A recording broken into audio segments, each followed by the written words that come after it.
여러분 안녕히 주무셨습니까? 우리가 잠든 사이 어떤 일이 있었을까요? 굿모닝 글로벌과 함께 체크해 보시죠. 먼저 지난 금요일 미국 지수의 움직임부터 한번 살펴보도록 하겠습니다.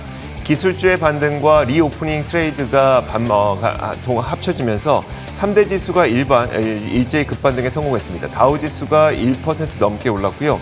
S&P 500 지수는 1.5%, 또 기술주의 반등이 나타나면서 나스닥 지수도 2.3% 오른 채 마감됐습니다. 테슬라, 페이스북, 알파벳 이런 기술주가 강한 반등을 나타낸 가운데 항공주와 크루즈주 역시 동반 반등을 보였거든요. 즉 다시 말하자면 기술주와 리오프닝주의 동반 상승이 나타났다 이렇게 볼 수 있을 것 같습니다.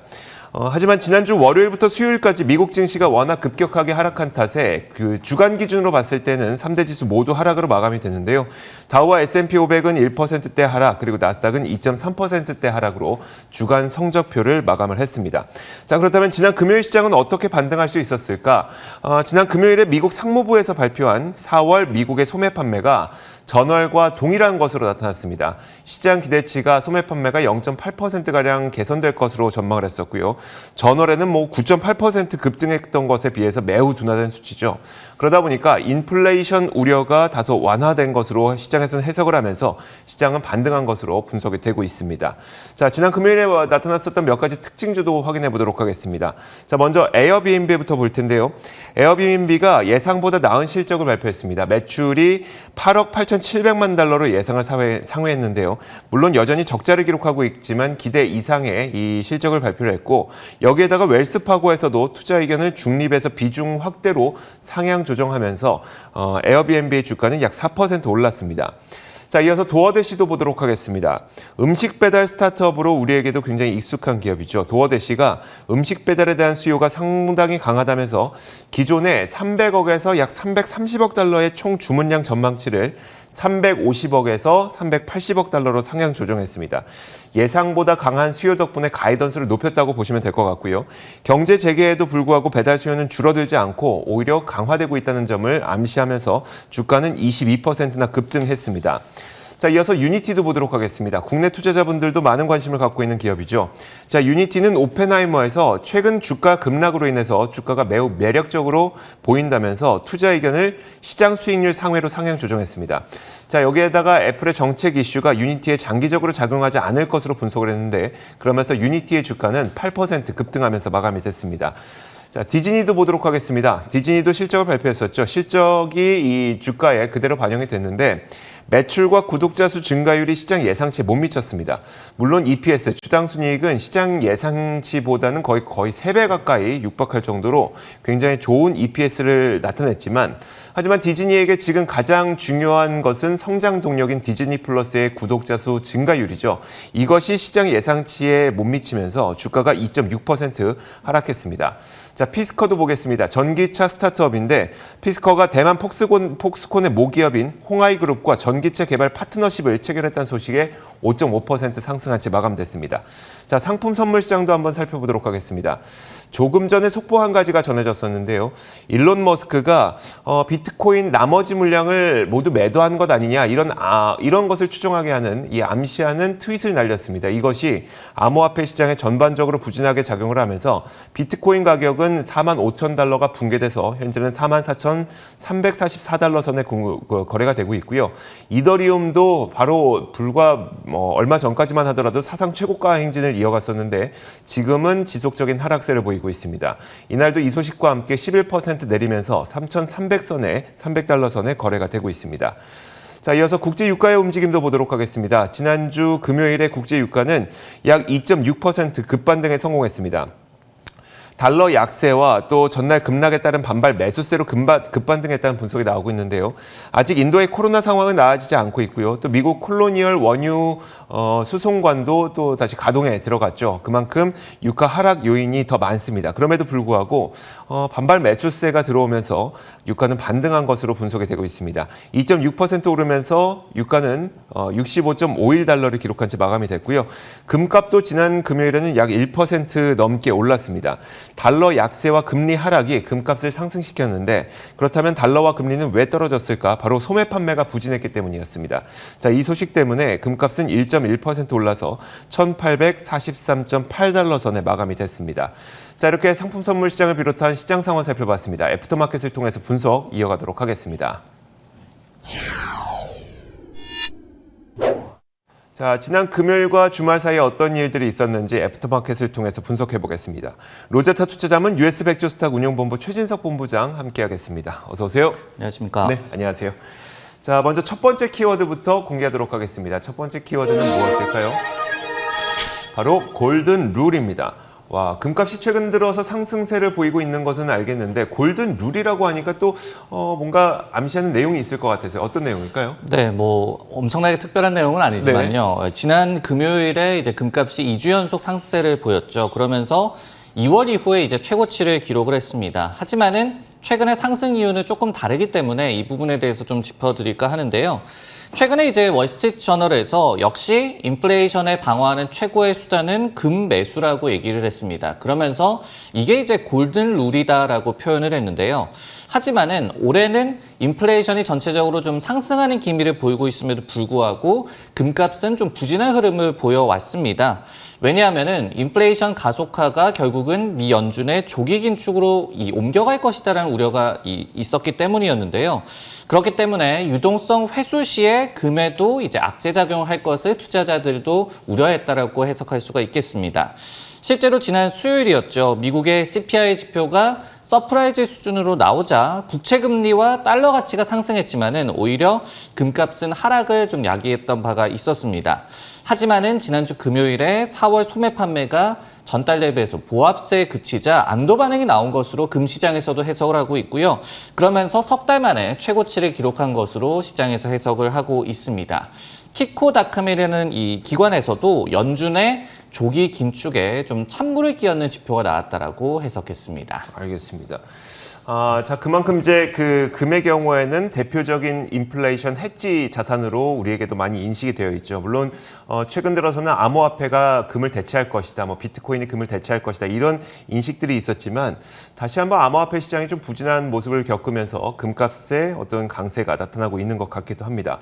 본부장님, 근데 최근의 시장은 거의 핵심 변수가 인플레이션 아니겠습니까? 인플레이션에 대한 우려가 굉장히 커지게 된다면 시장은 또 부진하게 되고 뭐 이런 현상들이 나타나고 있는데 이번 주의 핵심 이벤트는 어떤 것들이 있을까요? 네, 인플레이션이 어떻게 되느냐, 그래서 미국 연준의 정책이 어떻게 되느냐, 이 부분에 이 글로벌 시장 전체가 굉장히 좀 관심을 기울이고 있는 그런 상황이죠. 지난주 같은 경우에도 CPI 지표도 있었지만은 이 리차드 클라리다 연준 부의장 등의 연준으로부터 이제 시장을 좀 안정시키려는 시도하는 그런 발언도 공존을 했었습니다. 그러면서 시장 자체가 다소 좀 오락가락한 움직임을 보였었는데요. 이번 주 같은 경우에는 수요일에 FOMC 의사록이 발표가 되는데 이 부분이 굉장히 좀 중요하다라고 말씀을 드리고 싶습니다. 물론 이제 이 FOMC가 CPI라든지 아니면은 부진했던 4월 고용지표 발표 전이기 때문에 그 회의 내용을 그냥 리플레이하는 수준일 것이다라는 전망도 많이 나오고 있는데요. 하지만은 우리가 기억해야 할 것이 종종 의사록에서도 좀 중요한 내용이 나온다라는 점이 되겠죠. 예를 들어서 지난해 중순이었죠. 의사록에서 연준이 2% 이상의 인플레이션을 용인할 것이다라는 점을 좀 시사하는 내용이 나온 후에 실제로 이제 8월에 평균 물가 목표제를 연준이 도입하겠다라고 선언을 했습니다. 즉 장기적으로 자신들의 물가 목표치에 다다르는 것을 좀 이 목표로 하겠다라고 뜻을 전한 바가 있었고요. 그만큼 이제 또 시장이 인플레이션과 통화 정책에 초민감한 만큼 이번에도 좀 민감한 내용이 나올지 의사록을 좀 주목해 봐야 될 것 같습니다. 알겠습니다. 이번 주에 발표되는 FOMC 의사록 좀 주목해 보시면 좋을 것 같고요. 이어서 두 번째 키워드 공개하도록 하겠습니다. 두 번째 키워드는 바로 이겁니다. 하필 지금 매수라고 하는데요. 바로 옆에 코인베이스가 나와 있죠. 요즘에 암호화폐 시장의 불안감이 좀 조성이 되고 있습니다. 그런데 이제 변동성도 커지고 또 고점을 터치하고 조정을 보이고 있는 가운데인데 이 시점에서 암호화폐 시장과 직결된 코인베이스에 대한 매수 의견이 등장을 해서 여러분들에게 소개를 해드리도록 하겠습니다. 자, 파이퍼 샌들러가 코인베이스에 대한 투자 의견을 제시를 했습니다. 커버리지를 게시한 건데요. 파이퍼 샌들러의 리치 리페토 애널리스트는 이날 코인베이스는 여전히 빠르게 성장하는 산업의 선두 주자라면서 시장 수익률 상회 의견으로 커버리지를 게시를 했습니다. 가장 긍정적인 신호는 코인베이스의 시장 점유율이 계속 확장되고 있다는 점을 꼽았는데, 그러면서 플랫폼 내의 자산이 늘어나고 있다. 즉 다시 말하자면 코인베이스에서 거래되는 암호화폐의 종류가 계속 늘어나고 있다는 것을 얘기하고 있는 것이고요. 이 덕분에 시장 점유율도 커지고 있다라고 얘기를 하고 있습니다. 코인베이스는 이제 시장에 상장한 지 겨우 한 달밖에 되지 않았습니다. 첫날 주가는 430달러까지 급등하기도 했지만 지금은 258달러 수준이죠. 거의 주가가 40%나 떨어진 상태인데요. 특히 최근 일론 머스크의 말 한마디에 암호화폐 시장이 또 출렁거리고 있고, 비트코인과 이더리움은 물론이고 도치코인도 최근 고점 찍고 하락하고 있는 상태인데, 코인베이스에게는 분명 우호적인 시장 환경은 아니거든요. 그럼에도 불구하고 파이퍼 샌들러는 이 시장에서 코인베이스가 가진 압도적인 시장 점유율을 높은 점수를 주고 있는 것으로 보입니다. 본부장님, 일단 그 코인베이스에 대한 월가의 시각은 어떨지가 가장 궁금한 거긴 한데, 상관관계도 좀 궁금해요. 왜냐하면 이제 암호화폐 시장이 떨어지게 됐을 때, 하락하게 됐을 때 거래량이 많아진다면 코인베이스에겐 우호적인 환경이 되는 건지, 아니면 가격이 떨어졌으니까 코인베이스에게도 부정적인 게 되는 건지 어떨까요? 사실 이제 암호화폐 가격이 떨어졌다고 해서 코인베이스한테 직접적으로 타격은 없습니다. 왜냐하면은 어차피 거래만 많으면 되니까요. 네네. 하지만 이제 저희가 생각하는 것이 가격이 떨어지게 되면은 이제 암호화폐 시장에 대한 투자 열기도 좀 식게 되고, 그러면서 이번에 발표한 1분기 실적에서도 전사 매출의 90% 이상을 거래 수수료가 이 회사가 차지하고 있었거든요. 그렇기 때문에 거래 수수료 매출에 악영향이 끼쳐지기 때문에 가격이 하락하는 것을 저희가 경계하는 것이고요. 일단은 이제 호실적을 발표했음에도 불구하고 그 다음 날이었던 14일 금요일에 2.5% 정도 하락이 나타났습니다. 하지만은 이 반응과 그리고 투자 의견은 그 이후에 제시된 것이 그래도 좀 괜찮은 편으로 좀 해석이 되고 있는데요. 예를 들어서 이제 룹 캐피털 같은 IB에서는 매수 의견을 유지하면서 목표 주가를 그래도 394달러에서 398달러로 소폭 상향 조정을 했습니다. 그러면서 1분기에 버금가는 이 활발한 거래 활동이 2분기에 지속될 것이다라고 이 경영진이 예상한 것에 안도를 냈다라고 반응을 전했고요. 콤파스라는 이 IB에서도 중립 커버리지를 게시하면서 목표 주가 325달러를 제시하기는 했습니다. 그러면서 단기 주가 전망을 낙관한다. 그러니까 암호화폐 시장의 좀 열기가 이 당분간은 지속될 것이다라고 분석을 했거든요. 다만 장기적으로 봤을 때는 이 회사가 이 수수료 외에 수입원이 불분명하다라는 점을 좀 이 경계 요인으로 꼽기도 했습니다. 네, 알겠습니다. 자, 이렇게 두 번째 키워드까지 살펴봤습니다. 이어서 세 번째 키워드 공개하도록 하겠습니다. 자, 이번 키워드는 바로 이겁니다. 초반 이닝이라는 키워드를 꼽아주셨는데, 사실 이런 단어는 우리가 증권, 증시에서 이제 시작이다, 네, 이제 실적이 좋아지기 시작했다, 이럴 때 많이 사용하거든요. 어떤 내용일까요? 네, 이제 클라우드 웨어하우스 기업이죠. 스노우플레이크가 지난주 금요일 시장에서 주가가 12% 가깝게나 급등을 했는데요. 바로 이제 골드만삭스에서 투자 의견을 상향 조정했기 때문이었습니다. 골드만삭스에서 이날 이 스노우플레이크에 대한 투자 의견을 중립에서 매수로 상향 조정을 했고요. 목표 주가도 275달러 정도로 제시를 했습니다. 그러면서 현재 대비해서도 약 한 30% 정도의 업사이드를 점친 굉장히 공격적인 투자 의견을 제시를 했는데요. 골드만 측에서는 이 스노우플레이크가 고성장 데이터 웨어하우스 시장에서 이 리더 포지션을 갖추고 있다라고 평가를 했습니다. 그러면서 향후 10년간 이 데이터와 그리고 관련 기업들의 클라우드 전환기에 수혜를 받을 것이다라고 얘기를 했습니다. 그러면서 전 세계적인 클라우드 전환이 이제 아직까지는 상대적으로 얼리 이닝, 그러니까 초반 이닝에 불과하다라고 분석을 했습니다. 올해 이 회사가 부진한 주가 흐름을 보이고 있고, 그리고 지난해 12월에 고점 대비해서도 50% 이상 하락한 것에 대해서도 골드만 측에서는 매력적인 매수 기회가 형성됐다라고 분석을 했습니다. 사실 스노우플레이크만의 일은 아닐 것 같고요. 지난해 IPO를 단행했던 기업들이 대부분 공모가 혹은 시초가 대비해서 굉장히 좀 부진한 모습을 보이고 있는 상태거든요. 스노우플레이크도 마찬가지고 다른 초기 IPO 기업들도 비슷한 상태죠, 지금. 네, 그렇습니다. 저희가 이제 이런 이 초기 IP주의 흐름을 좀 살펴보기 위해서 좀 좋은 힌트가 될 만한 그런 상품이 상장 초기 주식에 투자하는 그 유명 ETF가 있죠. 그게 르네상스 IPO ETF ETF고 티커가 IPO인데 이게 이제 이 투자 설명서에도 보면은 상장 90일 이내에 그 종목을 매수를 하고 그리고 2년 후에는 매도를 한다라는 그런 기본적인 전략을 갖고 있는 그런 ETF입니다. 근데 이제 지난해에는 굉장히 IPO 열풍이 거셌기 때문에 이 ETF가 무려 108%나 상승을 했어요. 근데 올해 같은 경우에는 지금까지 약간 16% 정도 하락을 하면서 굉장히 부진한 흐름을 보여주고 있고 그만큼 올해는 이 신규 상장된 종목들이 지난해만큼의 좋은 흐름을 보이고 있지는 않다라고 해석이 가능할 것 같습니다. 5월 14일자로 이 ETF에 편입된 종목들을 좀 보면요. 줌 비디오 커뮤니케이션스가 9% 정도의 비중을 갖고 가면서 1위를 차지하고 있고 그리고 우버와 코인베이스 등이 또 이 편입 종목 가운데서 비중을 많이 차지하고 있는 그런 ETF입니다.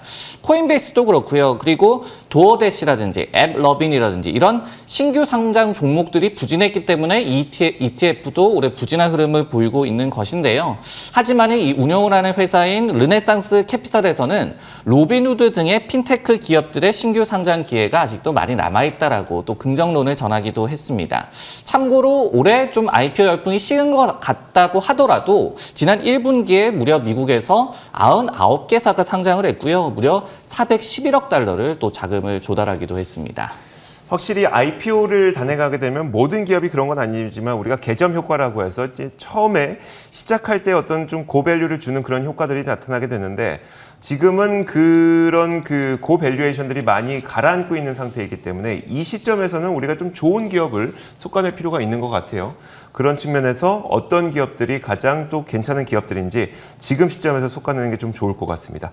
자, 스노우플레이크까지 전해드렸고요. 지금까지 로제타 투자자문 최진석 본부장과 함께 이야기 나눠봤습니다. 고맙습니다.